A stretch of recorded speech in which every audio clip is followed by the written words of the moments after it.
الحمد للہ وکفی والصلاة والسلام علی عباده الذین اصطفی، خصوصاً علی افضلہم وخاتم النبیین محمد الامین وعلی آلہ وصحبہ اجمعین. اما بعد فقد قال اللہ تبارک وتعالی کما ورد فی سورۃ بنی اسرائیل: اعوذ باللہ من الشیطان الرجیم، بسم اللہ الرحمن الرحیم. ولا تقف ما ليس لك به علم ان السمع والبصر والفؤاد كل اولئك كان عنه مسؤولا. صدق اللہ العظیم. رب اشرح لي صدری ويسر لي امری واحلل عقدۃ من لسانی یفقهوا قولی. اللهم ربنا الہمنا رشدنا واعذنا من شرور انفسنا. اللهم ارنا الحق حقا وارزقنا اتباعه وارنا الباطل باطلا وارزقنا اجتنابه. اللهم وفقنا لما تحب وترضى. آمین یا رب العالمین. سورہ بنی اسرائیل کے تیسرے اور چوتھے رکوع کی 18 آیات میں، جیسے کہ میں عرض کر چکا ہوں، حبر الامہ حضرت عبداللہ ابن عباس رضی اللہ تعالی عنہما کے قول کے مطابق تورات کی تعلیمات کا نچوڑ اللہ تعالی نے دے دیا ہے. So to say, this is the Quranic version of the 10 commandments of Torah. ذہن میں تازہ کر لیجئے، سب سے پہلی ہدایت: مت پوجو کسی کو سوائے اللہ کے، بندگی پرستش صرف اللہ کی. دوسری ہدایت: والدین کے ساتھ حسن سلوک. اور اس موضوع پر یہ قرآن مجید کا ذروۂ سنام ہے. اگر وہ تمہارے پاس بڑھاپے کی عمر کو پہنچ ہی جائیں تو انہیں اف تک مت کہو، انہیں کبھی جھڑکو نہیں، ان کے سامنے اپنے کندھے جھکا کر رکھو، عاجزی اختیار کرو، تواضع اختیار کرو. ہاں یہ کہ اگر کسی وقت کوئی بات ان کی رد کرنی ہی پڑے جبکہ تمہارے دل میں کوئی میل نہ ہو، سرکشی نہ ہو، تو اللہ تعالیٰ جانتا ہے تمہارے دلوں کی حالت کو، اللہ معاف فرمائے گا. تیسری ہدایت: رشتہ داروں کے حقوق ادا کرو اور محتاجوں کی اور غرباء کے مسک. چوتھی ہدایت: فضول خرچی میں دولت مت اڑاؤ. یہ تیسری اور چوتھی باہم مربوط ہے.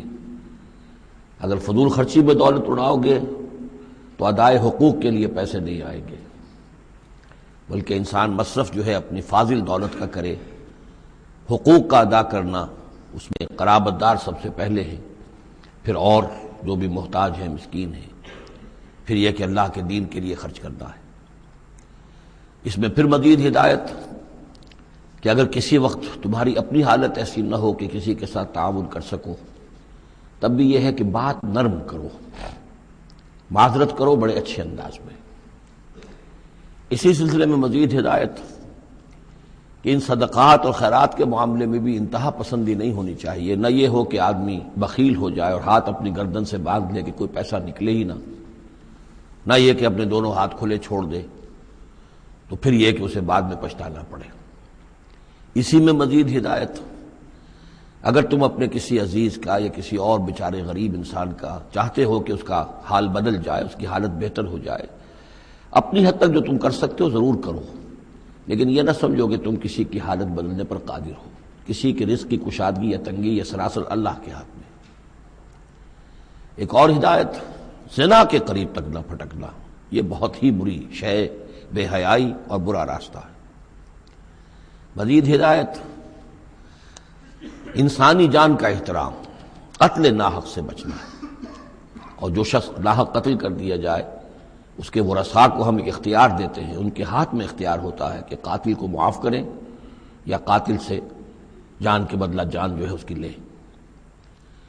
مزید ہدایت: یتیموں کے مال کے قریب نہ پھٹکنا، لیکن بہت عمدہ طریقے سے ان کی حفاظت کرو، امانت سمجھو اس کو، یہاں تک کہ وہ اپنی بلوغت کو پہنچ جائیں، پھر یہ ہے کہ تم ان کے مال ان کے حوالے کر ہی دو گے. عہد کی پابندی کرو، جہاں معاہدہ ہو جائے، وعدہ ہو، اس کو پورا کرو. اور جب ناپ کا دینے لگو تو ناپو بھی پورا، اور تول کر دو تو سیدھی ترازو سے تولو. یہی بہتر ہے نتیجے کے اعتبار سے بھی، اسی سے جو بقیت اللہ جو بچ جائے گا تمہارے لیے اس میں برکت ہوگی، اور بے ایمانی سے کم ناپ کا کم تول کر کچھ زیادہ اگر تم نے فوری طور پر حاصل کر بھی لیا تو اس میں برکت نہیں ہوگی بلکہ اس میں نحوست ہوگی۔ ان تمام چیزوں کے بارے میں فرمایا۔ اب جو اس کے بعد جو ہدایت ہے جس کے اوپر کہ میں کل رک گیا تھا، جو بہت اہمیت کی حامل ہے، وَلَا تَقْفُ مَا لَيْسَ لَكَ بِهِ عِلْمٌ، ایسی چیز کے پیچھے مت پڑو یا مت لگو جس کے لیے تمہارے پاس علم نہیں ہے۔ یہ انسان کا بحیثیت اشرف المخلوقات اس کا طرز عمل جو ہے وہ علم پر مبنی ہونا چاہیے، توہمات پر نہیں، خام خواہ کے توہمات جن کے لیے کوئی بنیاد نہیں، کوئی دلیل نہیں، ان توہمات کے اوپر انسان اپنی روش کو استوار کرے، یہ اس کے شایع نشان نہیں ہے۔ البتہ اب علم جو ہے وہ دو طرح کے ہیں، یہ ہم سورہ بقرہ کے چوتھے رکوع میں دیکھ آئے ہیں۔ ایک ہے ہیومن نالج، ایکوائرڈ نالج، انسان جو علم حاصل کرتا ہے، اور ایک ہے ریویلڈ نالج جو اسے دیا جاتا ہے، وہ وحی کے ذریعے سے آتا ہے، الہام کے ذریعے سے آتا ہے۔ وہ ریویلڈ نالج جو ہے اس کے ریسیپینٹ جو ہے وہ ہیومن سول ہے، اسپرٹ ہے، یہ نہیں ہے، یہ سینسز نہیں ہے، یہ دماغ نہیں ہے۔ وہی چاہے جلی ہو چاہے خفی ہو، الہام ہو، کشف ہو، رؤیا صادقہ ہو، کوئی بھی شے ہو، اس کا تعلق اس حیوانی وجود سے نہیں ہے، اس کا در حقیقت اس روحانی وجود سے ہے جس کا مسکن قلب ہے۔ اب ظاہر بات ہے کہ اس میں بھی جو وہی خفی عام لوگوں کو ہو جاتی ہے، الہام ہو جاتا ہے، کچھ اور ہو جاتا ہے، وہ بھی کوئی دلیل نہیں ہے۔ اس شخص کے لیے تو دلیل ہے وہ، اگر وہ شریعت کے خلاف نہ ہو، لیکن کسی اور کے لیے دلیل نہیں ہے۔ جو ریویل نالج ہے اس میں صرف وحی جلی جو انبیاء کے پاس آئی ہے وہ دلیل ہے، وہ دلیل قاطع ہے، وہ برہان قاطع ہے۔ ان کے پاس جو وحی جلی آئی وہ بھی، اور جو وحی خفی آئی وہ بھی۔ وحی نبوت جو ہے وہ علم ہے، العلم۔ ایک علم تو یہ ہے، اور دوسرا علم وہ ہے جو انسان حاصل کرتا ہے خود۔ اس کے لیے یہ سینس آرگنز جو اس کو دیے گئے ہیں، حواس خمسہ، جن میں سے اہم ترین جو ہے ان السمع والبصر، سماعت اور بصارت، باقی یہ کہ تین اور بھی ہیں، چھونا ہے، چکھنا ہے، سونگنا ہے۔ ان سے جو سینس ڈیٹا ملتا ہے پھر وہ یہاں فیڈ ہوتا ہے دماغ میں، برین میں، اور یہ ایک کمپیوٹر ہے جو اسے پروسیس کرتا ہے، اس سے کچھ نتیجے نکالتا ہے۔ یہ آیت در حقیقت اس سے بحث کر رہی ہے۔ انسانی علم کے لیے اللہ تعالیٰ نے جو انسان کو ایپریٹس دیا ہے، جو آرگنز دیے ہیں، وہ ہے ان السمع والبصر والفؤاد کل اولئک کان عنہ مسئولا۔ وہ سماعت ہے، بصارت ہے اور عقل ہے۔ یہ فؤاد کا ترجمہ میں نے عرض کیا تھا عام طور پر دل کیا گیا ہے، حالانکہ کوئی اس کے لیے جو لغوی کوئی بنیاد موجود نہیں ہے کہ کون سا لفظ ہے، کون سا اس کا مادہ ہے۔ اس کا مادہ وہی ہے جس سے لفظ فائدہ نکلا ہے، اور آپ نے دیکھا ہوگا پرانے زمانے کتابوں میں کچھ لکھا پھر فے لکھ دیتے ہیں، فے فائدہ، یعنی اس بات سے یہ نتیجہ نکلتا ہے، پھر فے یہ نتیجہ نکلتا ہے، تو فائدہ نتیجہ ہے۔ اسی طرح فعید کہتے ہیں عربی زبان میں اس شے کو، جیسے سبزی ہے بہت سی، آپ نے اس کو ابال لیا اور بھون دیا تو اس میں پانی وانی نکل جاتا ہے، بجھ کر رہ جاتی، تھوڑی سی ہو جاتی، بھجیا ہم کہتے ہیں اس کے، بھجیا بن گئی ہے۔ گوشت کا بھی یہ ہے کہ جب آپ اس کو سینکتے ہیں پانی وغیرہ نکل جاتا ہے، مختصر ہو جاتا ہے تو اس کا خلاصہ نکلتا ہے۔ تو سینس ڈیٹا سے جو خلاصہ نکالتا ہے پھر یہ برین کمپیوٹر، یہ ہے در حقیقت فؤاد۔ اس سے فائدہ حاصل کرنا، اس سے نتیجہ نکالا، اس سے انفر کرنا، اور اس سے انفر کر کے جیسا کہ میں نے کل عرض کیا تھا پھر جو بھی پاس میموری موجود ہے، سٹورڈ ہے اس کے اندر، اس کے ساتھ اس کو پھر وہ کمپیئر کرتا ہے، پھر کوئی نیا نتیجہ نکلتا ہے تو اب سٹور کر لیتا ہے کہ ایک بات اور مجھے معلوم ہو گئی۔ اور یہ اس طریقے سے رفتہ رفتہ انسانی علم بڑھتے بڑھتے کہاں تک پہنچ گیا ہے، عقلیں دنگ ہیں، کہاں تک پہنچ گیا۔ آج کسی ایک انسان کے لیے ممکن ہی نہیں رہا ہے کہ وہ پورا جو معلومات کا دائرہ اس وقت ہے تمام سائنسز کے اندر ان کا احاطہ کر سکے، ناممکن۔ کسی فزسسٹ کے لیے یہ ممکن نہیں ہے کہ صرف فزکس کے دائرے کی تمام معلومات کو وہ اپنے ذہن میں جمع کر سکے۔ اتنا بڑا ایکسپلوژن ہے معلومات کا، وہ سب اسی سے ہے، ان السمع والبصر والفؤاد کل اولئک کان عنہ مسئولا۔ ان چیزوں کی مسئولیت ہے، اللہ نے یہ چیزیں تمہیں دی ہیں، اب ان کو تو بند کر کے رکھ چھوڑو، توہمات کے اوپر اپنا بنیاد رکھ لو، زلزلہ کیسے آتا ہے؟ ایک گائے ہے، گائے کے دو سینگوں پر یا بیل کے دو سینگوں پر زمین کھڑی ہے، وہ ایک سینگ کے اوپر وہ ٹکا لیتا ہے، پھر جب ذرا وہ تھک جاتا ہے تو وہ بدلتا ہے تو دوسرے سینگ کے اوپر زمین کو لاتا ہے تو زلزلہ آ جاتا ہے۔ اس کے لیے کوئی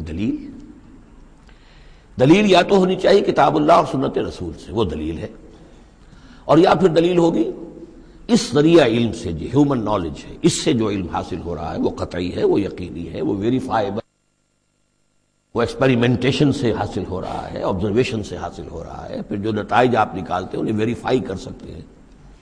تو یہ ہے اصل میں وہ آیت کہ جو انتہائی اہم ہے۔ قرآن مجید نے نوع انسانی کو اس راستے پر ڈالا ہے کہ توہمات کے تمام ذخیرے کو رد کر کے اور علم پر اپنے موقف کو قائم کرو۔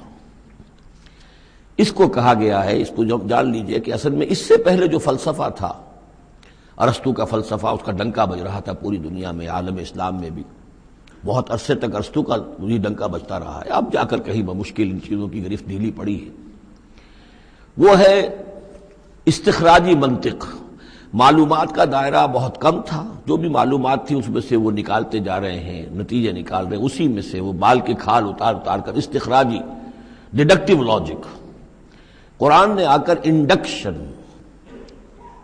منطقی استقرائی کا دور شروع کیا۔ کھول آنکھ، زمین دیکھ، فلک دیکھ، فضا دیکھ، آبزرو کرو۔ افلا ينظرون الى الابل كيف خلقت والى السماء كيف رفعت والى الجبال كيف نصبت والى الارض كيف سطحت۔ دیکھو زمین کو، آسمان کو دیکھو، یہ تمام فینومینا آف نیچر اللہ کی نشانیاں، آیات ہیں۔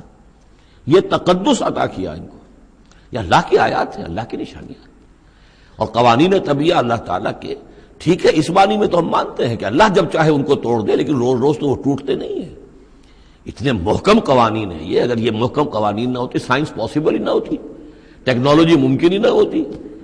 کبھی کوئی قانون ہو جاتا حرکت کا، کبھی قانون حرکت کا بدل جاتا، تو پھر کیسے کوئی آپ مشین بناتے، کیسے کوئی آپ کوئی ٹیکنالوجی ممکن نہیں تھی۔ These laws of nature, physical laws, وہ بہت مضبوط ہے، اللہ کے بنائے ہوئے۔ ہاں، اللہ سے بالا تر نہیں ہے، یہ نہیں ہے کہ اللہ بھی پابند ہو گیا انہی کا۔ ظاہر بات ہے کہ سمندر ایک ہی دفعہ پھٹا ہے، حضرت موسیٰ علیہ السلام کے لیے معجزے کے طور پر روز روز تو نہیں پھٹتا سمندر۔ آگ نے ایک ہی مرتبہ جلانے سے انکار کیا ہے حضرت ابراہیم علیہ السلام کو، باقی روز روز تو نہیں۔ تو یہ چیزیں شاذ ہوتی ہیں، لیکن یہ کہ یہ معجزے کو ہم مانتے ہیں، اللہ تعالیٰ جب چاہے اپنے قوانین کو توڑ دے، لیکن یہ قوانین روز روز نہیں ٹوٹتے۔ یہ قوانین جو ہے مستقل ہے، دائم ہے، اور انہی کے ذریعے سے یہ پاسبل ہے سائنس۔ تو در حقیقت علامہ اقبال کا ایک بہت اہم نظریہ ہے جس کی طرف میں توجہ دلانا چاہتا ہوں۔ انہوں نے اپنے خطبات میں یہ بات کہی ہے، The inner core of the present Western civilization is Quranic۔ اس موجودہ مغربی تہذیب کی بھی جو انر کور ہے، اس کا جو خالص اندرونی جو اس کا محور ہے، وہ خالص قرآنی ہے، کیونکہ یہ سائنس پر قائم ہے۔ اور قرآن نے جو ہے اسی طرف توجہ دلائی ہے۔ توہمات کو ایک طرف رکھو، یہ سب آکلٹ سائنسز وغیرہ جو ہیں، ان سے بھی ہمارے ہاں بڑی سخت جو ہے اسے بیزاری کا اظہار ہے۔ یہ نجومی بیٹھے ہوئے ہیں، یہ لکیریں دیکھی جا رہی ہے، یہ سائنس آف نمبرز ہے، آکلٹ سائنس قطع نہیں، یہ سائنسز نہیں ہے، کوئی توجہ مت کرو۔ ولا تقف ما لیس لک بہ علم، اور العلم علمان، علم دو ہی طرح کا ہے، یا پھر وہ صحیح جو اللہ نے جو اپریٹس دیا تھا حضرت آدم علیہ السلام کے اندر ودیت کر دیا تھا، علم الاسماء، اسی کے ذریعے سے ایکسفولیشن ہو رہی ہے اس اپریٹس کے ذریعے سے، اور علم پھیلتا چلا جا رہا ہے۔ یا وہ علم ہے اور یا پھر وہ علم ہے فَإِمَّا يَأْتِيَنَّكُم مِّنِّي هُدًى فَمَن تَبِعَ هُدَايَ فَلَا خَوْفٌ عَلَيْهِمْ وَلَا هُمْ يَحْزَنُونَ۔ یورپ کی تباہی کا سبب یہ ہوا کہ اس نے دوسرے علم سے نگاہیں بند کر لی، وہی کی اس کے اپنا سلسلہ توڑ لیا، صرف اس علم کے اوپر رہ گیا۔ تو یہ گویا کہ دو آنکھوں میں سے اللہ نے جو دی تھی انسان کو، ایک یہ ایکوائرڈ نالج کی آنکھ اور ایک ریویل نالج کی آنکھ، وہ ریویل نالج کی آنکھ بند کر لی، اس سے اس نے دجالیت کی شکل اختیار کر لی ہے۔ ورنہ خود اپنی جگہ پر یہ ایکوائرڈ نالج، یہ علم الاسماء، یہ اللہ کا عطا کردہ ہے، اس میں فی نفسہ ہی کوئی خرابی نہیں ہے، صرف یہ کہ دوسری طرف سے بے توجہ ہو گئی، اس نے اس کے اندر جو نتیجے کے اعتبار سے خرابی پیدا کر دی۔ وَلَا تَقْفُ مَا لَيْسَ لَكَ بِهِ عِلْمٌ إِنَّ السَّمْعَ وَالْبَصَرَ وَالْفُؤَادَ كُلُّ أُولَٰئِكَ كَانَ عَنْهُ مسؤولا وَلَا تَمْشِ فِي الْأَرْضِ مَرَحًا، اور زمین میں اکڑ کر مت چلو، إِنَّكَ لَن تَخْرِقَ الْأَرْضَ، کتنے ہی اکڑ کر چلو اور کتنے پاؤں مارو زمین پر، تم زمین کو پھاڑ نہیں سکو گے۔ ولن تبلغ الجبال طولا، اور نہیں پہنچ سکو گے پہاڑوں تک اونچائی میں، گردن کتنی اکڑا لو، کتنا اونچا کر لو، اوپر ترا بھی چڑھا لو، کہاں تک چڑھاؤ گے؟ کل ذالک کان سیئہ عند ربک مکروہا، یہ جو ساری باتیں ہیں اس میں جو برائی ہے وہ تیرے رب کو بہت ناپسند ہے۔ اب اس میں ڈونٹس بھی آئے ہیں، ڈوز بھی آئے ہیں، یہ کرو یہ نہ کرو، یہ کرو یہ نہ کرو۔ تو ان تمام احکام کے اندر جو حکم ہے اس سے سرتابی کریں گے تو برائی ہے، اور جس چیز سے روکا گیا ہے اس میں ملوث ہوں گے تو برائی ہے۔ تیرے رب کو بہت پسند ہے، ناپسند ہے۔ ذالک مما اوحی الیک ربک من الحکمہ، یہ ہے وہ کہ جو آپ کے رب نے اے محمد آپ پر وحی کی ہے از قسم حکمت، یہ حکمت کا خزانہ ہے۔ تمدن انسانی، تہذیب انسانی، ثقافت انسانی، اجتماعیت انسانی کے لیے یہ اصول ہیں کہ اگر ان پر انسان کاربند رہے تو اس دنیا کی زندگی کو بھی جنت بنا سکتا ہے۔ وَلَا تَجْعَلْ مَعَ اللَّهِ إِلَٰهًا آخَرَ، لیکن اولین اور آخرین بات پھر وہی ہے، شروع میں بھی یہ تھا وَقَضَىٰ رَبُّكَ أَلَّا تَعْبُدُوا إِلَّا إِيَّاهُ، اول و آخر توحید ہے۔ وَلَا تَجْعَلْ مَعَ اللَّهِ إِلَٰهًا آخَرَ فَتُلْقَىٰ فِي جَهَنَّمَ مَلُومًا مَدْحُورًا، اللہ کے ساتھ کسی اور کو نہ ٹھہرا لو معبود، پھر تم جھونک دیے جاؤ گے جہنم میں ملامت زدہ ہو کر، ملوم مدحورا، دھکے دیے جا کر۔ افاسفاکم ربکم بالبنین، چلتے چلتے ایک اشارہ جو کہ انہوں نے کیا تھا کہ اللہ کی بیٹیاں قرار دے لی تھی۔ افاسفاکم ربکم بالبنین، اے عرب کے لوگوں تم ذرا سوچو، مزید غور کرو، کیا تمہیں تو پسند کر لیا ہے، ترجیح دی ہے اللہ نے بیٹوں کے ساتھ، واتخذ من الملائکۃ اناسا، اور خود فرشتوں کی شکل میں اپنے لیے بیٹیاں کر لی ہیں۔ انکم لتقولون قولا عظیما، غور کرو تم یہ بڑی گستاخی کی بات کر رہے ہو اللہ کی جناب میں۔ وَلَقَدْ صَرَّفْنَا فِي هَذَا الْقُرْآنِ لِيَذَّكَّرُوا، اس سورہ مبارکہ کے بارے میں ایک بات نوٹ کر لیجئے گا کہ اس میں قرآن حکیم میں حجم کے اعتبار سے جتنی مرتبہ اس صورت میں قرآن کا لفظ آیا ہے اور قرآن کا ذکر ہے، تانا بانا معلوم ہوتا ہے کہ قرآن ہی سے ہے، قرآن سے متعلق۔ پہلے ہی رکوع میں تھا ان ھذا القرآن یہدی للتی ہی اقوم ویبشر المؤمنین الذین یعملون الصالحات ان لهم اجرا حسنا، اجرا کبیرا۔ تو اب اسی طریقے سے آپ دیکھیں گے بار بار قرآن کا ذکر آئے گا۔ وَلَقَدْ صَرَّفْنَا فِي هَذَا الْقُرْآنِ لِيَذَّكَّرُوا، ہم نے تو اس قرآن کے اندر اپنی آیات کو تصریف، گردش کے اندر رکھا ہے، مختلف اسلوبوں سے بیان کیا ہے تاکہ یہ سوچیں، غور کریں، سبق حاصل کریں۔ وَمَا يَزِيدُهُمْ إِلَّا نُفُورًا، ان بدبختوں کی بدبختی یہ ہے کہ اس میں ان کے اندر اضافہ ہو رہا ہے نفرت کے اندر، بھاگ ہی رہے ہیں، دور ہی ہو رہے ہیں۔ قُل لَوْ كَانَ مَعَهُ آلِهَةٌ كَمَا يَقُولُونَ، اے نبی ان سے کہیے کہ اگر اللہ کے ساتھ اور بھی آلہہ ہوتے جیسے کہ یہ کہہ رہے ہیں، اذا لابتغوا الى ذی العرش سبیلا، تو وہ بھی تو ذی العرش کی طرف کوئی راستہ تلاش کرتے، یعنی یہ کہ اگر کوئی اور آلہہ ہوتے تو کیا ان کے دل میں یہ تمنا نہ ہوتی کہ سب سے بڑا الہ میں کیوں نہ بنوں؟ راجے مہاراجے چھوٹے ہوتے ہیں، بڑا مہاراجا چھوٹے راجے، چھوٹے راجوں کے اندر پھر وہ امنگ پیدا ہوتی ہے کہ نہیں ہوتی کہ کیوں نہ میں ہی مہاراجا بنوں؟ ایک شہنشاہ ہے، اس کے تحت بہت سے لوگ ہیں، نواب ہیں، گورنر ہیں، تو کیا تم دیکھتے نہیں بسا اوقات گورنر جو ہے وہ سرکشی کرتا ہے اور وہ چاہتا ہے کہ خود وہ بادشاہ بنے، اس کے بھی تو 2 ہاتھ 2 پاؤں ہیں، کیا ہے اس کے پاس؟ تو وہ چاہتے ہیں کہ کوئی نہ کوئی صورت اختیار کریں کہ وہ بغاوت کریں، اور اس دنیا کے اندر پھر امن اور سکون اور چین اس کائنات کے اندر نظم کیسے قائم رہتا؟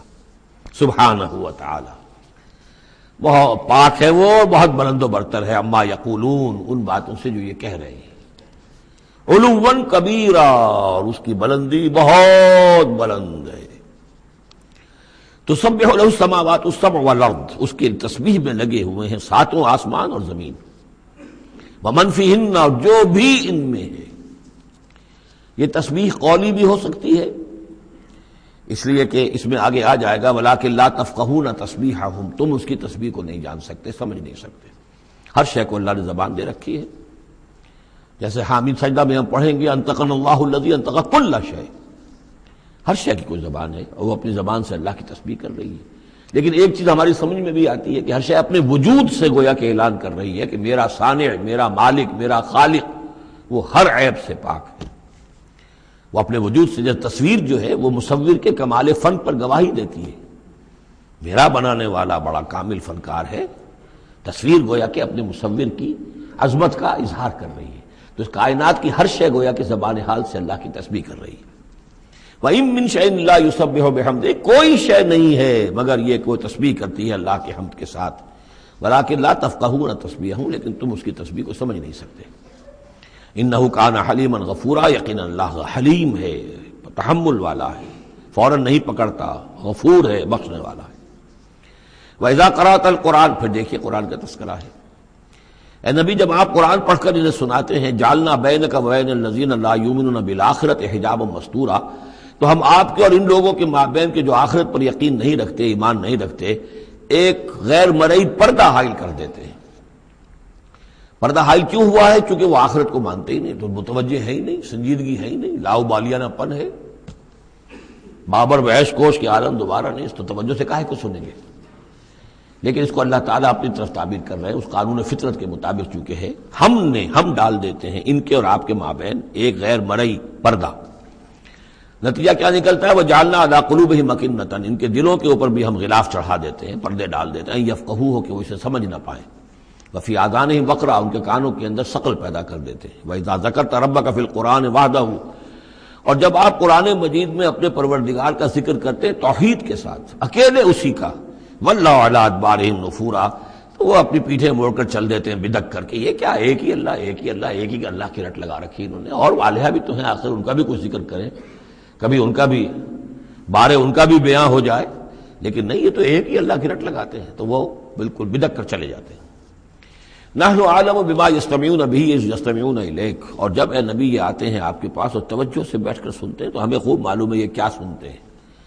میں عرض کر چکا ہوں اس کا پس منظر کہ وہ اپنے عوام پر یہ اثر ڈالنے کے لیے کہ یہ لوگ تو بڑے مخلص ہیں، سمجھنا چاہتے ہیں، پھر ہمارے ذہین ہے، انٹیلیجنسیا ہے ہمارا، یہ ہمارا ایلیٹ ہے، تو یہ جا کر سوچتے ہیں پھر آخر کوئی بات نہیں ہوگی محمد کے پاس کہ یہ لوگ جو ہیں پھر خالی ہاتھ واپس آتے ہیں۔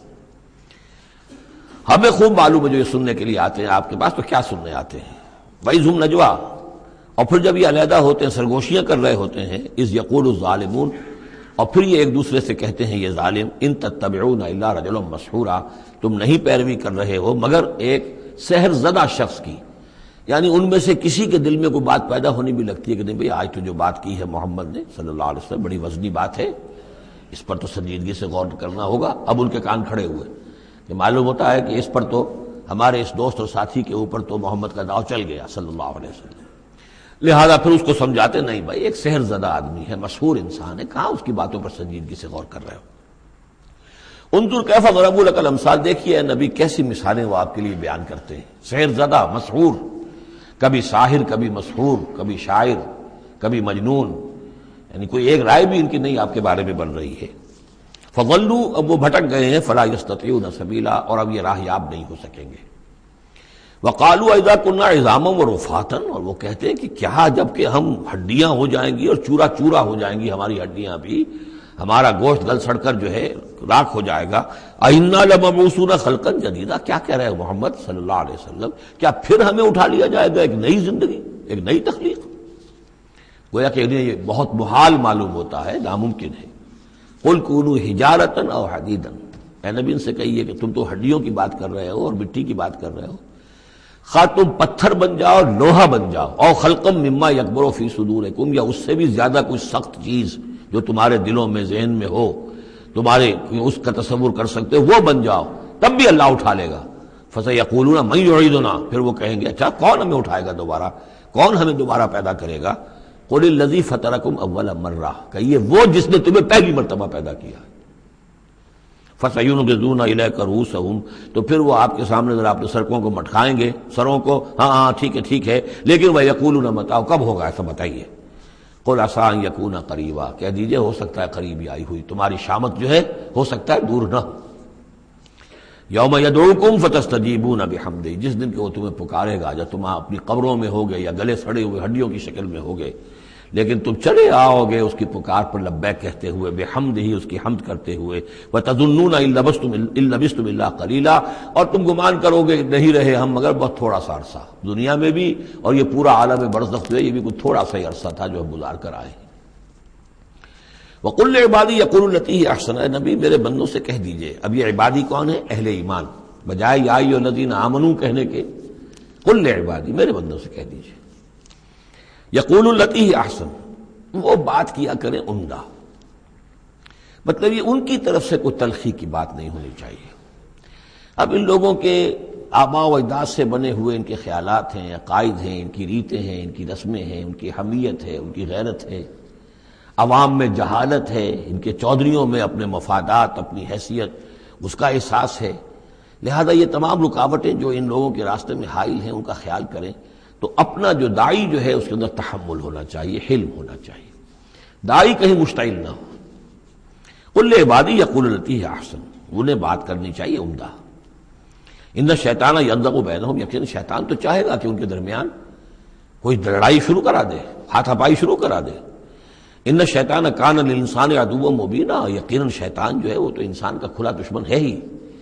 ربکم اعلم بکم، تمہارا رب تم سے خوب واقف ہے۔ ان یشاء یرحمکم، وہ چاہے گا تو تم پر رحم فرمائے گا، اور ان یشاء یعذبکم، چاہے گا تمہیں عذاب دے گا۔ وما ارسلناک علیہم وکیلا، اور نبی ہم نے آپ کو ان پر کوئی داروغہ بنا کر نہیں بھیجا ہے کہ آپ ذمہ دار ہیں ان کو ہدایت پر لانے کے، نہیں۔ یہ معاملہ ہر شخص کا اپنا ہے، ذاتی ہے، ہز اون چوائس۔ وَرَبُّكَ أَعْلَمُ بِمَنْ فِي السَّمَاوَاتِ وَالْأَرْضِ، اور اللہ آپ کا رب خوب جانتا ہے ان تمام چیزوں کو کہ جو آسمان میں ہے اور زمین میں ہے۔ وَلَقَدْ فَضَّلْنَا بَعْضَ النَّبِيِّينَ عَلَىٰ بَعْضٍ، اور ہم نے بعض انبیاء کو بعض انبیاء پر فضیلت دی ہے۔ اب چونکہ یہ مسئلہ وہی ہے، آخری دور ہے مکے کا، اور وہ خبریں پہنچ چکی ہیں، اور یہ صورت بنی اسرائیل کے تاریخ سے شروع ہو رہی ہے، تو اب ظاہر بات ہے کہ ایک مسئلہ اٹھ کھڑا ہوگا کہ آیا موسیٰ افضل ہیں یا محمد افضل ہیں، یا یہ کہ عیسیٰ افضل ہیں یا محمد افضل ہیں صلی اللہ علیہ وسلم علیہ الصلوۃ والسلام۔ تو یہاں پر مسلمانوں کو اس دعوت اور تبلیغ کے جو تقاضے ہیں ان کے حوالے سے کہ اس بحث میں تم نہ پڑو۔ اگر اس بات کو تم زیادہ زور دو گے ان میں حمیت پیدا ہو جائے گی، جیسے ہمارے ہاں وہ کھڑے ہو کر الاپتے ہیں سارے نبیوں سے افضل ہمارا نبی۔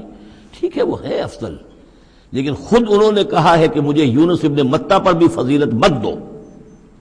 حضور کے صریح حکم کی خلاف ورزی کرتے ہیں جو یہ کہتے ہیں افضل، اس میں کوئی شک نہیں، لیکن یہ کہ اس افضلیت کا اس طریقے کا چرچا کرنا جو ہے اس سے دوسروں کے اندر ایک جو ہے منفی کیفیات پیدا ہوتی ہیں۔ تو اس حوالے سے حضور کی حدیث ہے یہ، مجھے یونس ابن متہ پر بھی فضیلت مت دو۔ یونس وہ ہیں رسولوں میں سے ایک ہی رسول ہیں دنیا میں جنہیں کچھ اللہ نے سزا دی ہے، پکڑ ہوئی ہے، اور کسی کا معاملہ نہیں۔ یہ سورہ یونس میں ہم دیکھا ہے، تو آپ نے فرمایا مجھے یونس پر بھی فضیلت مت دو، اس لیے کہ اس بات میں مت پڑھو۔ وَلَقَدْ فَضَّلْنَا بَعْضَ النَّبِيِّينَ عَلَىٰ بَعْضٍ، ہم نے بعض نبیاء کو بعض نبیاء پر فضیلت دی ہے، بس اصولی بات ہے۔ تِلْكَ الرُّسُلُ فَضَّلْنَا بَعْضَهُمْ عَلَىٰ بَعْضٍ۔ اب یہاں دیکھیے خاص طور پر پھر ان کے نبی کا ذکر کیا جا رہا ہے، وَآتَيْنَا دَاوُودَ زَبُورًا، ہم نے داؤد کو زبور عطا کی تھی۔ ہم ان انبیاء اور رسل کے جو عظمتیں ہیں، ان کے جو مقامات ہیں، ان کے اعتراف میں، ان کے اعلان میں ہمیں کوئی باک نہیں، ہمیں کوئی جھجک نہیں۔ قُلِ ادْعُوا الَّذِينَ زَعَمْتُم مِّن دُونِهِ، کہیے ان سے کہ پکارو انہیں جنہیں تم سمجھتے ہو کہ اللہ کے سوا کوئی معبود ہے، کوئی کار مختار وہ بھی ہیں۔ فَلَا يَمْلِكُونَ كَشْفَ الضُّرِّ عَنكُمْ وَلَا تَحْوِيلًا، تو انہیں کوئی اختیار حاصل نہیں ہے نہ تو تم سے کوئی تکلیف دور کرنے کا اور نہ ہی کوئی حالت کو بدل دینے کا۔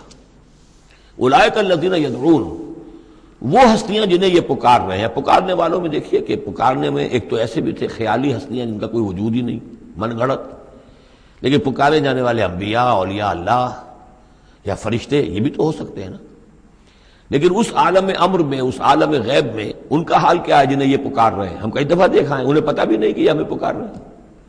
قیامت کے دن وہ تو انکار کریں گے، ہمیں کوئی معلوم نہیں تھا کہ تم نے ہمارے ساتھ یہ گستاخیاں کی ہیں اور ہمیں شرمندگی کا سامان بن گئے ہو کہ اللہ تعالیٰ کے سامنے ہماری شرمندگی ہے کہ اللہ تعالیٰ کے ہاں پیش ہو رہے ہیں کہ ہمیں مد مقابل بنایا گیا اللہ کا۔ لہذا اولئک الذین یدعون یبتغون الی ربہم الوسیلۃ، اس عالم غیب میں وہ تو خود اللہ کے، اپنے رب کے تقرب کے متلاشی ہیں۔ یہ وسیلہ کا لفظ آ چکا ہے اس سے پہلے۔ یبتغون الی ربہم الوسیلۃ ایہم اقرب، یعنی اس عالم امر میں بھی درجات ہیں، فرشتے ہیں، طبقہ اسفل کے فرشتے ہیں، پھر درجہ اعلیٰ کے فرشتے ہیں، پھر مقربین بارگاہ ہیں، پھر وہ جو ہے ملائے اعلیٰ جس کو کہا جاتا ہے، ملائکہ مقربین ہیں۔ تو ان کے اندر بھی ایک درجہ بندی ہے، اور وہ اس عالم کے اندر بھی جیسے یہاں اللہ کے بندے تقرب اللہ کی کوشش کر رہے ہیں، وہ وہاں پر وہ بھی اس عالم کے اندر، بس فرق تو یہی ہے کہ وہ ہماری نگاہوں سے اوجھل ہے۔ یبتغون الی ربہم الوسیلۃ ایہم اقرب، چاہتے ہیں کہ اور آگے بڑھیں اور قرب ہو جائے، ایک دوسرے سے آگے نکل جائیں۔ وَيَرْجُونَ رَحْمَتَهُ، اور اس کی رحمت کے امیدوار ہیں۔ وَيَخَافُونَ عَذَابَهُ، اور اس کے عذاب سے ڈرتے رہتے ہیں. ان عذاب ربک کان محذورا، واقعہ یہ ہے کہ آپ کے رب کا عذاب جو ہے واقعتاً ایسی شے ہے جس سے ڈرتے رہنا چاہیے. وَإِن مِّن قَرْيَةٍ إِلَّا نَحْنُ مُهْلِكُوهَا قَبْلَ يَوْمِ الْقِيَامَةِ أَوْ مُعَذِّبُوهَا عَذَابًا شَدِيدًا، اور نہیں ہے کوئی بستی مگر یہ کہ ہم اسے ہلاک کر کے رہیں گے قیامت کے دن سے قبل، یا عذاب دیں گے اسے بہت ہی شدید عذاب. اس آیت کو جوڑ لیجئے گا، چونکہ یہ جوڑا ہے یہ سورت اور یہ سورہ کہف.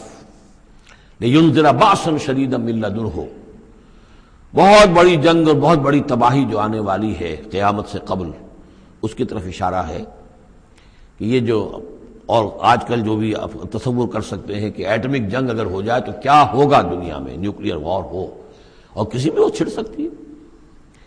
لیکن یہ کہ قیامت سے پہلے الملحمۃ العظمیٰ، ایک بہت بڑی جنگ ہونے والی ہے جس کی کہ احادیث کے اندر خبریں ہیں، جس کا تذکرہ پھر آئے گا سورہ کہف کے اندر صراحت کے ساتھ.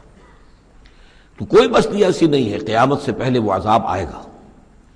اور معذبوها عذابا شدیدا کان ذلک فی الکتاب مستورا، اور یہ تمام چیزیں جو ہیں اللہ کی کتاب میں لکھی ہوئی ہیں، طے شدہ ہیں، وہ آنا ہے، اس کا ایک ٹائم ٹیبل معین ہے.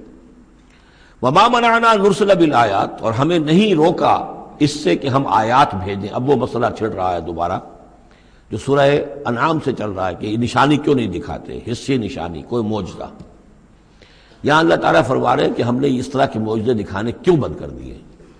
وما منعنا، نہیں روکا ہم کو اس سے کہ ان نرسل بالآیات، کہ ہم وہ معجزات دکھائیں، الا ان کذب بها الاولون، اس لیے کہ ہم نے یہ دیکھ لیا کہ پچھلوں نے بھی جھٹلایا ان کو. نہ تو سمود کو جو ہم نے ناقہ دی تھی ان کے مطالبے کے اوپر اس پر کوئی ایمان لایا، نہ عیسیٰ کو جو آخری معجزے ہم نے دے دیے، زندہ جانور پیدا کر دینا، گارے سے بنانا، پھونک مارنا اور اڑتا ہوا وہ پرندہ بن جائے، اور مردہ کو کہنا قم باذن اللہ اور وہ کھڑا ہو کے چلنے لگ جائے. اب اس سے آگے کون سا معجزہ ہوگا؟ لیکن کوئی مانا معلوم ان کذب بها الاولون، پہلوں نے بھی ان معجزات کا انکار ہی کیا، جھٹلایا. وآتینا ثمود الناقۃ مبصرۃ، ہم نے سمود کو، قوم سمود کو ان کی آنکھیں کھولنے کے لیے ہم نے اونٹنی والی نشانی دکھا دی، فظلموا بها، انہوں نے اس پر بھی ظلم کیا. وما نرسل بالآیات الا تخفیفا، اور ہم نہیں بھیجتے اپنی آیات نشانیاں مگر صرف خبردار کرنے کے لیے. وہ خبردار کرنے کے لیے اب ہم اپنی قرآن مجید کی آیات بھیج رہے ہیں. وَإِذْ قُلْنَا لَكَ إِنَّ رَبَّكَ أَحَاطَ بِالنَّاسِ، اور جب ہم یہ کہتے ہیں کہ آپ کے رب نے تو لوگوں کا احاطہ کیا ہوا ہے، تب بھی یہ کہتے ہیں اس کا کیا مطلب ہے؟ کہاں ہے اللہ؟ کہاں ہمارا احاطہ ہوا ہوا ہے؟ اب ظاہر بات ہے کہ یہ مسئلہ ہے جو سمجھیے فلسفے کے مشکل ترین مسائل میں سے ہے. حقیقت و ماہیت وجود. ایک اللہ کا وجود ہے، ہر جگہ ہے، ہر آن ہے، لیکن یہ کہ یہاں دنیا میں ہے کہ نہیں ہے، یہ دنیا ہے یا اللہ ہے، کیا ہے؟ اب یہ سمجھ میں آنے والی بات نہیں ہے. اسی لیے کچھ لوگوں نے اس کو ہماوست، سب قاضیہ کائنات جو ہے خدائی ہے، خدا ہی نے یہ روپ دھار لیا ہے. جیسے انسانوں کا روپ دھار لیتا ہے، وہ اوتار کی شکل میں آ جاتا ہے، ایسے خدا نے اس کائنات کی شکل اختیار کر لی ہے. اس کو پینتھیزم کہتے ہیں انگریزی میں، ہماوست، سب خدائی ہے. یہ بہت بڑا کفر ہے، شرک ہے. تو کیسے سمجھیں؟ بہت سی چیزیں ہیں جو انسان کی سمجھ سے بالا تر ہیں. اللہ ہے کیسے ہے؟ کیا دنیا میں اللہ نہیں ہے تو اللہ کی ذات محدود ہو گئی؟ پوری یہ کائنات اس میں اللہ کا وجود ہی نہیں ہے تو اس کا مطلب یہ کہ اللہ تو پھر علیحدہ کہیں ایک محدود سی شخصیت ہو گئی جو کسی جگہ پر ہے. لیکن اللہ تو ایبسلیوٹ ایگزسٹنس ہے اس کی، کسی حدود اور قیود اور زمان و مکان اور سمت ان سے تو باورا ہے. وراء الورا ثم وراء الورا. وما جعلنا الرؤيا التي أريناك إلا فتنة للناس. اسی طریقے سے اب یہ مسائل گنوائے جا رہے ہیں کہ جو لوگوں کے لیے بڑے ان کا، چونکہ ان کی طرف سے ان کا رد عمل جو ہے وہ صحیح نہیں ہوتا، لہذا اللہ تعالیٰ نے معجزے دکھانے بند کر دیے ہیں اور حضور کے بارے میں طے کر لیا کہ وہ معجزہ نہیں دکھائیں گے جس طرح کا معجزہ یہ مانگ رہے ہیں. اسی طرح ہم نے جو آپ کو مشاہدہ کرایا جس شب معراج کا، وما جعلنا الرؤيا التي، رؤیا یہاں خواب کے معنی میں نہیں ہے، جیسے رؤیت بصری ہے، ہم دیکھ رہے ہیں، یہ بھی تو رؤیت ہی ہے. تو حضور کو باقاعدہ مشاہدہ کرایا، التي اریناک کا جو آپ کو دکھایا ہم نے، الا فتنۃ للناس، وہ بھی لوگوں کے لیے فتنہ بن گیا. لوگوں نے کہا کہ یہ تو معلوم ہوتا کہ اب بالکل ہی ان کا دماغ چل گیا ہے، معاذ اللہ ثم معاذ اللہ. بہت خوش ہوئے تھے مشرکین مکہ، بہت خوش ہوئے. چلو جی چلیے اب ہماری مشکل حل ہو گئی، اب تو ہم تمام مسلمانوں کو باور کروا لیں گے کہ آج تک تم نہیں مانتے تھے، واقعتاً محمد کا دماغ چل گیا ہے صلی اللہ علیہ وسلم. وہ کہہ رہے ہیں میں راتوں رات بیت المقدس بھی ہو کے آ گیا ہوں اور میں آسمانوں کی سیر کر کے آ گیا ہوں۔ اب یہ بات ناقابل قیاس، کیسے انسان سمجھے، گمان نہیں کر سکتا۔ آج تو پھر بھی آپ سوچ سکتے ہیں کہ آج تو آپ کے پاس وہ ذرائع ہیں کہ چاند پر بھی آپ پہنچ گئے ہیں، لیکن یہ کہ آج سے آپ 1400 برس پہلے کے انسان کے بارے میں سوچئے، اسے بیت المقدس جانے کے اندر بھی جو ہے 15 دن لگتے تھے، تو کیسے وہ گیا اور گئے بھی اور آ بھی گئے رات ہی رات کے اندر۔ بڑے خوش ہو کر آئے حضرت ابو بکر کے پاس، ابو بکر سنا تمہارے ساتھی کیا کہہ رہے ہیں؟ کہ کیا کہہ رہے ہیں؟ وہ کہہ رہے ہیں میں رات کو بیت المقدس ہو کر آ گیا ہوں۔ ایک دفعہ ایک لمحہ توقف کیا، کیا واقعی کہہ رہے ہیں؟ ہاں ہاں کہہ رہے ہیں، چلو ہم تمہیں ملوا دیتے ہیں، ان سے کہلوا دیتے ہیں، چلو صحیح، اگر وہ کہہ رہے ہیں تو ٹھیک کہہ رہے ہیں، بس ختم۔ اس دن سے صدیق کا لقب، وہ کہہ رہے ہیں تو ٹھیک کہہ رہے ہیں۔ اور فرمایا جب میں یہ مانتا ہوں کہ آسمان سے روز ان کے پاس فرشتہ آتا ہے، تو اگر وہ آسمان ہوا ہے تو کون سی بڑی بات ہو گئی؟ اگر اللہ کا فرشتہ آسمان سے روز آتا ہے ان کے پاس، تو وہ آسمان تک ہو کے آ گئے تو کون سی بڑی بات ہوئی؟ وہ اگر کہہ رہے تو سچ کہہ رہے ہیں۔ مستند ہے ان کا فرمایا ہوا، وما جعلنا الرؤيا التي اريناك الا فتنة للناس، یہ بھی لوگوں کے لیے فتنہ بن گیا۔ وشجرة ملعونة فی القرآن، اسی طرح ایک مثال ہے قرآن مجید میں زقوم کے درخت کا ذکر آتا ہے کہ وہ درخت جو ہے وہ عین جہنم کے اس کے تہ کے اندر اس کی جڑ ہوگی، وہاں سے وہ درخت کیسا ہوگا؟ آگ کے اندر درخت، ہاؤ از اٹ پاسبل؟ اب یہ زقوم کا یہ بھی ان کے لیے ایک فتنہ بن گیا۔ اب یہ چیزیں نہیں جانتے کہ اس عالم کا کہ جو فزیکل لاز ہے وہ اور ہو گئے، مختلف ہو گئے، اس آگ کی نوعیت اور ہے، وہ آگ یہ نہیں ہے، وہ آگ جو ہے اس کی حیثیت ہی کچھ اور ہے۔ تو فرمایا بس شجرۃ الملعونۃ فی القرآن، اور جس قرآن مجید میں جس ملعون شجر کا ذکر ہے، وَنُخَوِّفُهُمْ، کہ یہ ساری باتیں ہم انہیں بتاتے ہیں خبردار کرنے کے لیے۔ فما یزیدہم الا طغیانا کبیرا، اب یہ ان کی بدبختی ہے کہ ان تمام چیزوں سے ان کے اندر سرکشی ہی کے اندر اضافہ ہو رہا ہے، بڑھتے چلے جا رہے ہیں سرکشی میں۔ وَإِذْ قُلْنَا لِلْمَلَائِكَةِ اسْجُدُوا لِآدَمَ فَسَجَدُوا إِلَّا إِبْلِيسَ، اور یاد کرو جب کہ ہم نے کہا تھا فرشتوں سے کہ سجدہ کرو آدم کو، تو ان سب نے سجدہ کیا مگر ابلیس نے نہیں کیا۔ قَالَ أَسْجُدُ لِمَنْ خَلَقْتَ طِينًا، یہ چوتھی مرتبہ اب یہ آدم و ابلیس کا قصہ آ رہا ہے قرآن میں۔ اس نے کہا کیا میں اس کو سجدہ کروں جسے تو نے بنایا ہے گارے سے؟ قَالَ أَرَأَيْتَكَ هَذَا الَّذِي كَرَّمْتَ عَلَيَّ، مزید اس نے کہا کہ ذرا دیکھو، ذرا دیکھ پروردگار، یہ جو انسان آدم جس کو تو نے مجھ پر عزت دی ہے، مجھ سے بالا تر کر دیا، کرمت علیہ، لئن اخرتنی الی یوم القیامہ، اگر تو مجھے مہلت دے دے قیامت کے دن تک، لاحتنکن ذریتہ الا قلیلا، میں اس کی پوری نسل، اس کی ساری اولاد کو لگام دے دوں گا سوائے بہت تھوڑے سے لوگوں کے، ان کو گمراہ کر کے چھوڑوں گا۔ قال اذهب فمن تبعك منهم فإن جہنم جزاؤكم جزاء موفورا، اللہ نے فرمایا جاؤ دفع ہو جاؤ، ٹھیک ہے، ان میں سے جو بھی آدم کی نسل میں سے جو بھی تیری پیروی کریں گے تو پھر تم سب کے لیے تمہارا بدلہ جہنم ہے، وافر بدلہ ہوگا تمہارے لیے، تمہارے گناہوں اور سرکشی کے لیے۔ واستفزز من استطعت منهم، یہ لفظ آئے گا کئی بار، ذرا نوٹ کر لیجیے۔ فز کہتے ہیں عربی زبان میں بکری کا جو بچہ نوزائیدہ ابھی ہوتا ہے، جیسے کل بھی میں نے ذکر کیا تھا، وہ کھڑا ہوتا ہے تو ٹانگیں اس کی لڑکھڑا رہی ہوتی ہیں، تو اس طریقے سے یعنی اس طرح جب کہ کسی انسان کی ٹانگیں لڑکھڑا جائیں، اس کے اندر حوصلہ ختم ہو جائے، ہمت اس کا جواب دے رہی ہو، تو اس کے لیے پھر یہ محاورہ ہے یا کنایا ہے۔ واستفزز من استطعت منهم، تو پھسلا لے ان کو، ان میں سے جس کو چاہے، بصوتک، اپنی آواز سے، واجلب علیہم، اور چڑھا لا ان کے اوپر، بخیلک، اپنے سواروں کو، ورجلک، اپنے پیادوں کو، وشارکہم فی الاموال والاولاد، اور تجھے کھلی چھوٹ ہے ان کے ساتھ مشارکت کر، ساجھا کر مال میں اور اولاد میں، وعدہم، اور ان سے جو چاہے وعدے کر جھوٹے سچے، وما یعدہم الشیطان الا غرورا، لیکن نہیں وعدہ کرتا ان سے شیطان مگر دھوکے کے۔ ان عبادی لیس لک علیہم سلطان، میرے بندوں پر تجھے اختیار کوئی نہیں ہوگا، ورغلا لو جس طرح، سبز باغ دکھا لو جس طرح، جو چاہو وسوسہ اندازی کر لو، اس کا اختیار ہے، لیکن یہ اختیار نہیں ہے کہ میرے کسی بھی بندے کو تم زبردستی اس کی مرضی کے خلاف، اس کی مرضی کے بغیر گمراہی پر لے جاؤ۔ وَكَفَىٰ بِرَبِّكَ وَكِيلًا، اور کافی ہے تیرا رب ان کے لیے کارساز، جو اللہ کے بندے جو شیطان سے بچنا چاہیں۔ ربکم الذی یسجی لکم الفلک فی البحر، تمہارا رب وہ ہے جو چلاتا ہے کشتیوں کو سمندر میں یا دریا میں، لتبتغوا من فضلہ، تاکہ تم اس کے فضل کو حاصل کر سکو۔ انہ کان بکم رحیما، یقیناً وہ تم پر بہت ہی رحیم ہے اور شفیق ہے۔ وَإِذَا مَسَكُمُ الضُّرُّ فِي الْبَحْرِ، یہ مضمون کئی دفعہ آ چکا ہے جب تمہیں تکلیف پہنچتی ہے سمندر میں، طوفان آتا ہے، موت نظر آتی ہے، ضل من تدعون الا اياه، تو سب گم ہو جاتے ہیں تم سے، بھول جاتے ہیں ان سب کو جن کو تم عام حالات میں پکارتے ہو، جن کو ڈنڈوت کرتے ہو اور جن کے سجدے کرتے ہو۔ فلما نجاکم الى البر، سوائے اللہ کے سب کو بھول جاتے ہو، صرف اللہ کو پکارتے ہو۔ پھر جب اللہ تعالیٰ تمہیں بچا کر نکال کر لے آتا ہے خشکی پر، آرس تم پھر اعراض کرتے ہو، پھر رخ موڑ لیتے ہو۔ وکان الانسان کفورا، یقین انسان بہت ناشکرا ہے۔ افامنتم ان یخسف بکم جانب البر، تو کیا تم اس سے ڈرتے نہیں کہ وہی اللہ تمہیں زمین میں خشکی میں بھی تو دھنسا سکتا ہے کہ نہیں؟ آسودہ ساحل تو ہے مگر شاید ہی تجھے معلوم نہیں، ساحل سے بھی موجیں اٹھتی ہیں، خاموش بھی طوفان ہوتے ہیں، کیا خشکی میں لوگ مرتے نہیں ہیں؟ وہاں جب تھے تو چیخ رہے تھے، چلا رہے تھے، اللہ کو پکار رہے تھے، خشکی پر آتے ہی، اور اب تم بھول گئے اللہ کو، تو کیا اللہ یہاں تمہیں دھنسا نہیں سکتا زمین میں؟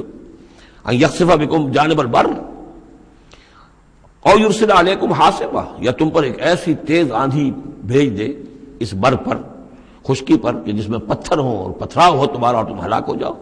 ثم لا تجدوا لکم وکیلا، پھر تمہیں کوئی بچانے والا نہ ملے۔ ام امنتم ان یعیدکم فیہ تارۃ اخری، تو کیا تمہیں اس کا ڈر نہیں رہا کہ پھر کبھی دوبارہ اللہ تمہیں لے جائے اسی سمندر میں؟ فیرسل علیکم قاصفا من الریح، اور پھر ایک زوردار جھکڑ تمہارے اوپر چھوڑ دے، فیغرقکم بما کفرتم، اور تمہیں غرق کر دے تمہارے کفر کی پاداش میں۔ ثم لا تجدوا لکم علینا تبیعا، پھر تم ہمارا کوئی نہیں پاؤ گے کہ جو ہمارا تعاقب کر سکے، ہم سے باز پرس کر سکے کہ وہ فلاں لوگوں کے ساتھ یہ معاملہ کیوں کر دیا گیا۔ وَلَقَدْ كَرَّمْنَا بَنِي آدَمَ وَحَمَلْنَاهُمْ فِي الْبَرِّ وَالْبَحْرِ، یہ آیت بھی انسان کی، جیسا کہ میں نے بار عرض کیا ہے، جو بھی کریشن ہے اللہ کا، اس کا کلائمیکس انسان ہے۔ گویا کہ یہ سارا سلسلہ جو ہے تنزلات، اللہ کا حرف کن، اور کن سے وہ خلق نور، اس نور سے وہ تخلیق ارواح انسانیہ اور ملائکہ، پھر ایکسپلوژن، دی بگ بینگ، اور اس سے وہ حرارت اور وہ آتشی کرے، اور اس دور میں جنات کی جو تخلیق ہوئی، اور پھر اس کے بعد ان کا ٹھنڈا ہونا، اور پھر یہ بارش کا برسنا، اور بارش اور زمین، پانی اور زمین کے اب یہاں سے جو حیات ارضی ہے اس کا آغاز ہونا۔ ہر دو عالم خاک شد تا بست نقش آدمی، اے بہار نیستی از قدر خود ہوشیار باش۔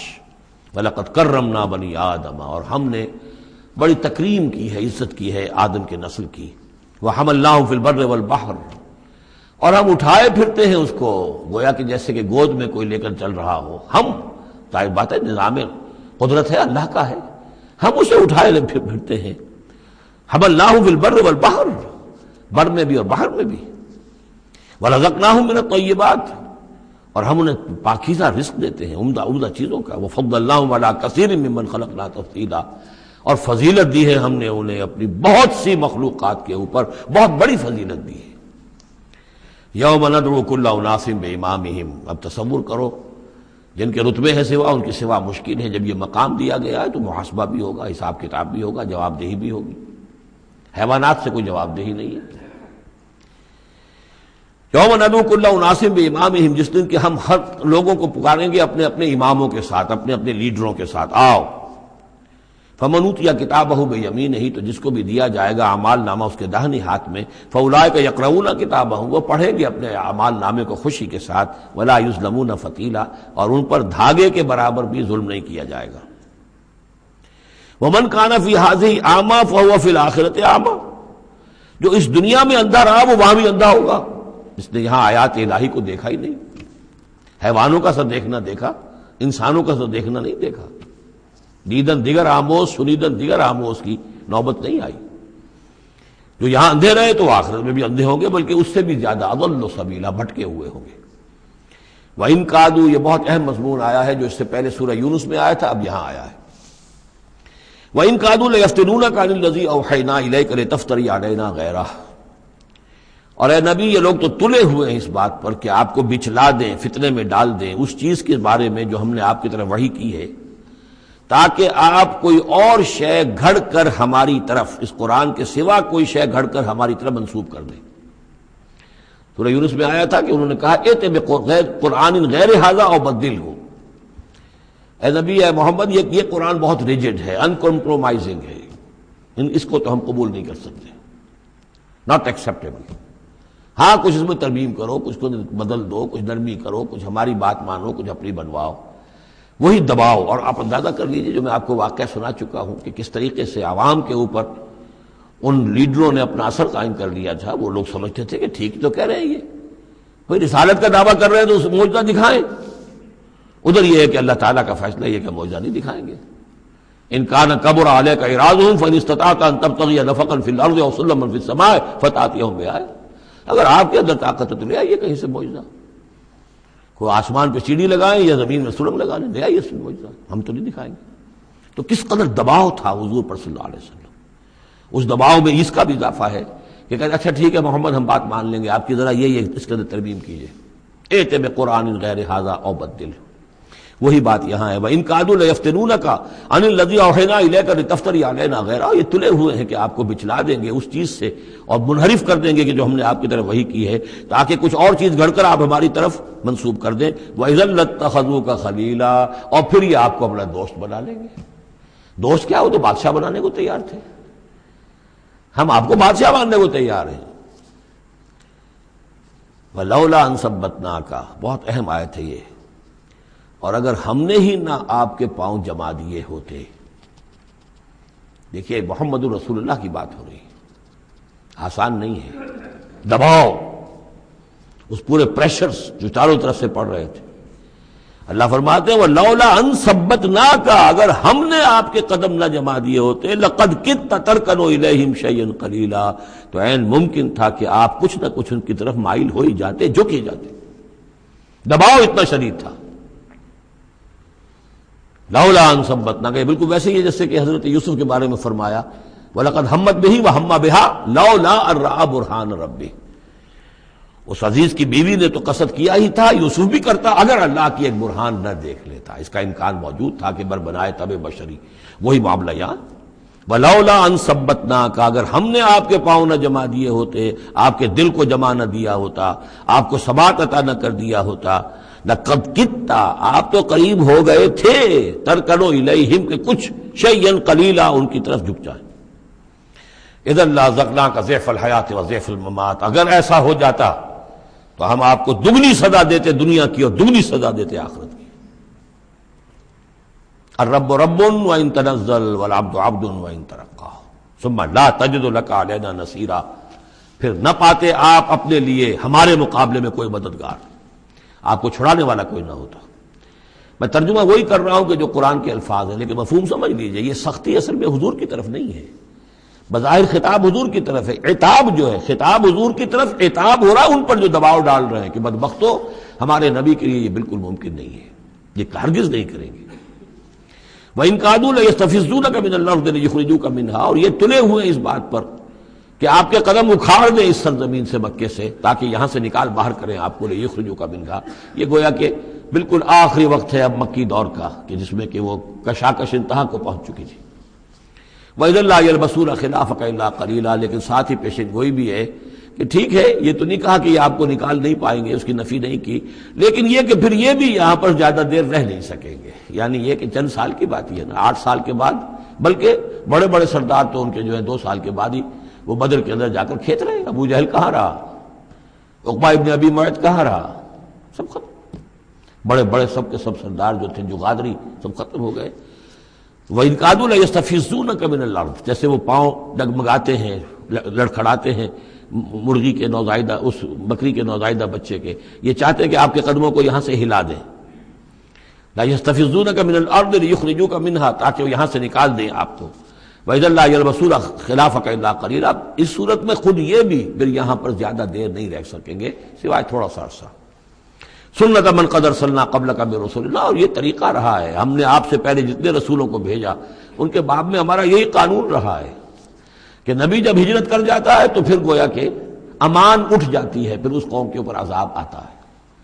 ولا تجد لسنتنا تحویلا، اور آپ ہماری اس سنت اور قانون اور قاعدے میں اور ضابطے میں کوئی تبدیلی نہیں پائیں گے۔ اقم الصلاۃ لدلوک الشمس الى غسق اللیل وقرآن الفجر، نماز کو قائم رکھیے سورج کے ذرا ڈھلنے سے لے کر رات کے تاریک ہو جانے تک۔ یہ اصل میں 5 وقتہ نماز کا اب نظام یہاں آ رہا ہے، اس طریقے سے نہیں دیا گیا لیکن اب نظام بتا دیا گیا ہے۔ وہ تو حضرت جبرائیل نے بتایا، وہ معاملہ بالکل دوسرا ہے، لیکن یہ کہ سورج ڈھلتا ہے، جیسے نصف النہار ہے، اس سے ذرا سورج جو ہے مغرب کی طرف گیا، ظہر، تھوڑی دیر بعد عصر، تھوڑی دیر بعد مغرب، پھر رات تاریک ہو گئی، عشاء، 4 نمازیں ہیں۔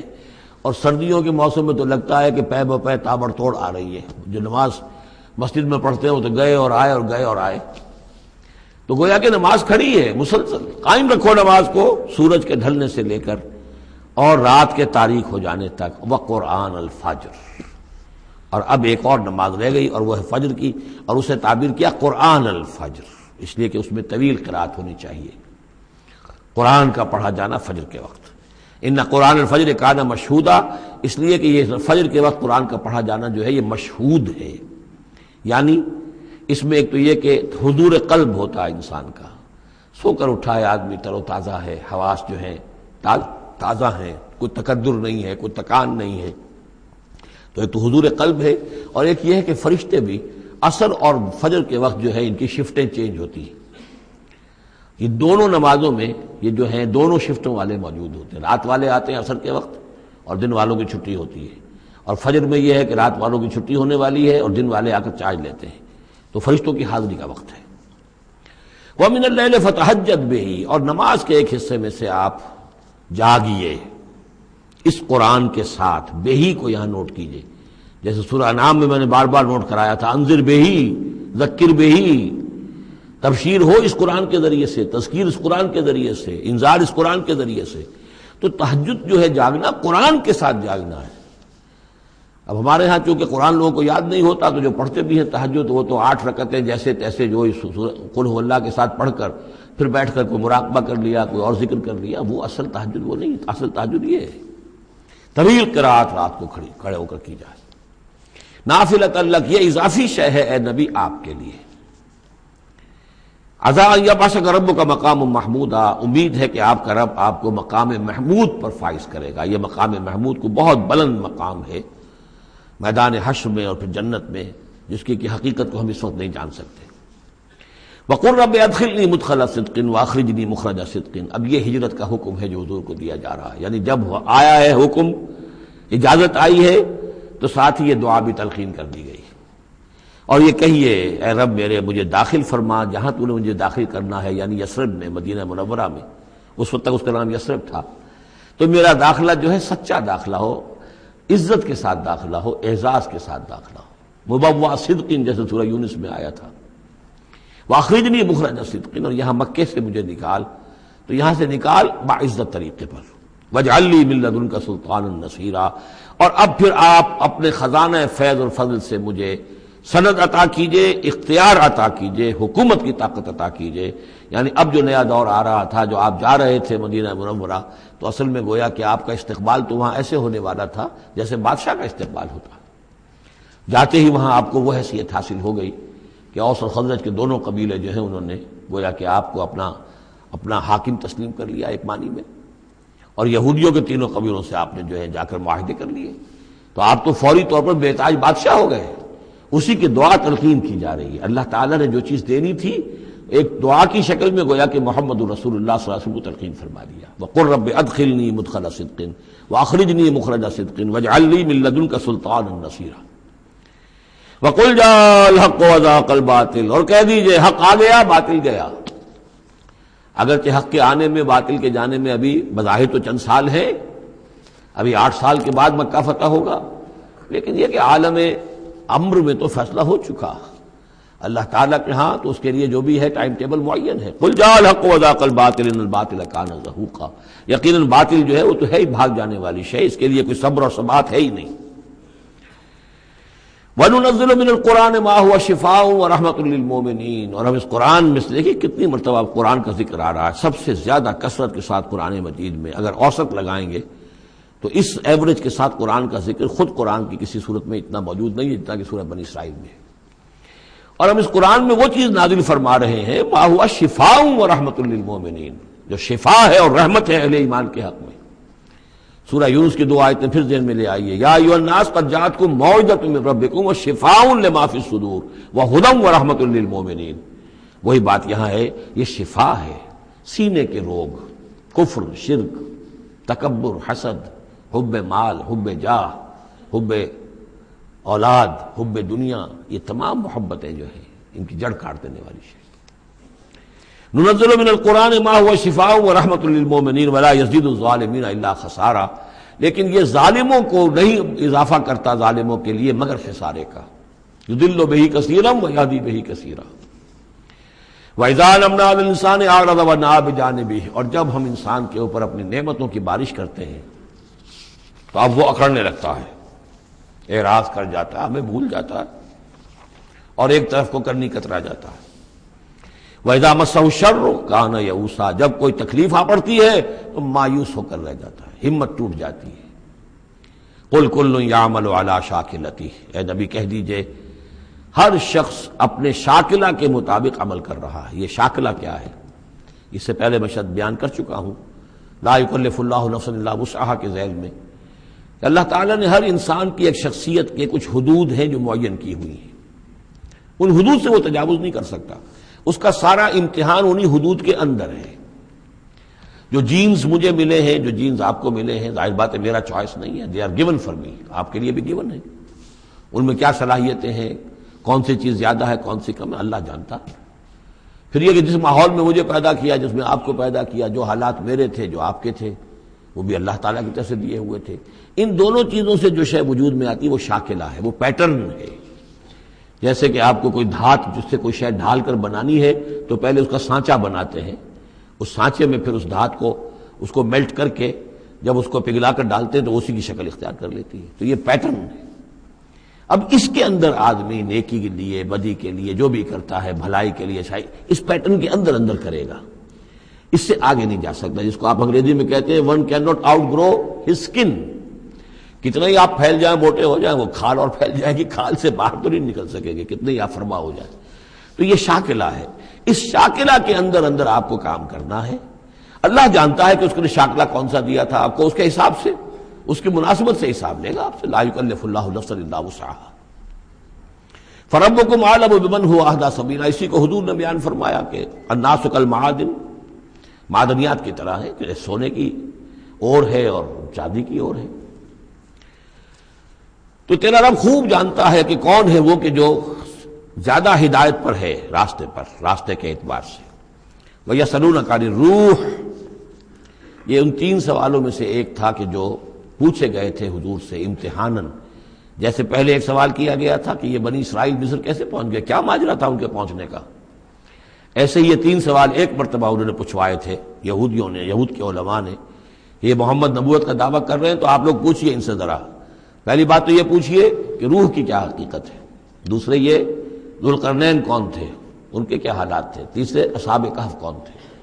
تو اصحاب کہف اور ذوالقرنین کے سوالوں کا جواب سورہ کہف میں ہے جو اگلی سورت ہے۔ روح کے بارے میں یہاں مختصر جواب دیا جا رہا ہے۔